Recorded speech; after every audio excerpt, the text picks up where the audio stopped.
In today's gospel, we have two stories that are intertwined in what is sometimes referred to as a Markan sandwich. The first story begins with the introduction of Jairus, one of the leaders of the local synagogue, a role that would have made him locally prominent, but not really part of the religious establishment. Jairus' daughter is close to death, and out of desperation, he turns to Jesus to save her. Jesus begins to make his way to Jairus' house to see the girl, when, when suddenly the action shifts to a woman who, suffering from some sort of bleeding or gynecological disorder, grabs the hem of Jesus' garment and is healed. Then Jesus continues to Jairus' house, only to find that the girl is already dead. But instead of turning back, Jesus raises the girl from the dead. These two stories on the surface are only vaguely linked by the theme of healing, and interspersing them seems like an odd and disruptive choice. But Mark made a conscious choice to link these two stories. But before we get to that, let's back up for a moment. 2 weeks ago, we heard about a man being saved by Jesus from possession by demons on the Jewish side of the Sea of Galilee. Then last week, we heard about the flotilla of fishing boats carrying the disciples almost being engulfed until they were saved by Jesus as they crossed over to the Gentile side of the Sea of Galilee. But this week, we might assume that we would be hearing about what happened once the disciples and Jesus entered into the Gentile lands. But instead, we get a small note at the beginning of today's passage that they had returned to the Jewish side of the sea. With this note, Jairus' prestige within the community is raised, as he is the leader of the local predominant religious institution, rather than a leader of a more underground minority religious group. The Jewish setting also means that cleanliness laws and the separation of men and women are mandated in a way that would not be the case on the other side of the sea. For both of today's stories, the setting on the Jewish side of the Sea of Galilee is important to understanding how transformative Jesus is in the lives of the people he heals. Both the woman who seeks out his healing and the daughter of Jairus would have been considered women, while she is repeatedly referred to in our translation as a child. Mark makes clear that she is, in fact, 12, an age at which many girls in ancient Galilee would have been preparing for marriage. While 12 is obviously too young for marriage and would and should be criminal in much of the modern world, in the ancient world, marriage at this tender age was common and unquestioned in both the Gentile and Jewish cultures.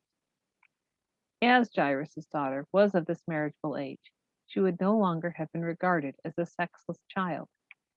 As such, it would have been inappropriate and even scandalous for her to so much as talk to a man who is not her father, husband, or brother.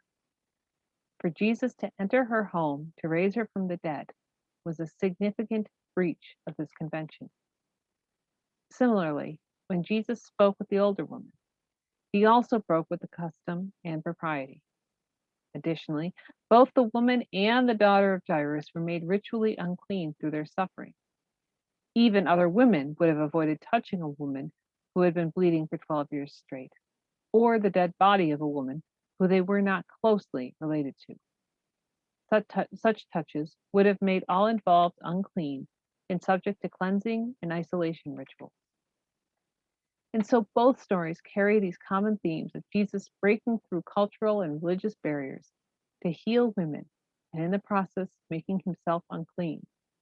And so we can see why Mark interrelates them. But in each story, there is still more that it can be hard for us to see from our modern perspective. First, the older woman had been independently wealthy, but been impoverished by her illness. We know this because she had been able to pay for the treatments until she became poor, a position that was beyond the means of most people in Galilee. And even more so for women who were so often married off at the age of 12 with only the skills of keeping house, cooking, gardening, and caring for children. This woman, however, seems to have either come from a wealthy, aristocratic family that provided her with significant dowry, which she was able to take with her after a divorce from a husband, or she herself was a craftsperson, capable of producing wealth in her own right. Women from both of these groups would later form the basis of many of the earliest house churches. So in her, we see the model for faith for these early leaders. As she had now been healed from her illness, this woman now had the opportunity to begin her life again and potentially to regain the wealth and prestige that she had lost. She may even have later become one of the leaders of those house churches. Second, in the story of Jairus' daughter, Mark gives us the words that Jesus used to raise the daughter from the dead. For us, these Aramaic words are foreign, strange sounding, and hard to pronounce. But for Jesus and his followers, Aramaic was their everyday language, and this is key. Jesus did not use magic words, or speak in tongues, or even use ancient Hebrew to raise the girl from the dead. He used common, everyday language. Time to get up, little girl. He used a phrase that parents all over Galilee would have called to their tired children in the morning. So in today's gospel, we have Jesus returning to the Jewish land of Galilee and breaking cleanliness and sociological taboos to heal two women, sacrificing his own prestige and ritual cleanliness to come to the aid of two people who were invisible otherwise. In doing so, Jesus creates the model for leadership of the early church and demonstrates that his power comes not through the manipulation or magic, but from God alone.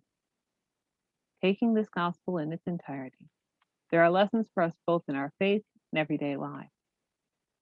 First, taking the woman's faith and the witness of the disciples as our example, we must trust in God alone when all seems lost and not turn to magic or superstition. In God, there is hope and comfort. In magic and superstition, there is only deceit and manipulation. Second, in taking Jesus' actions as our model, we must be willing to defy convention, to be with those whom society has turned away from, and show the love of God to all. Amen.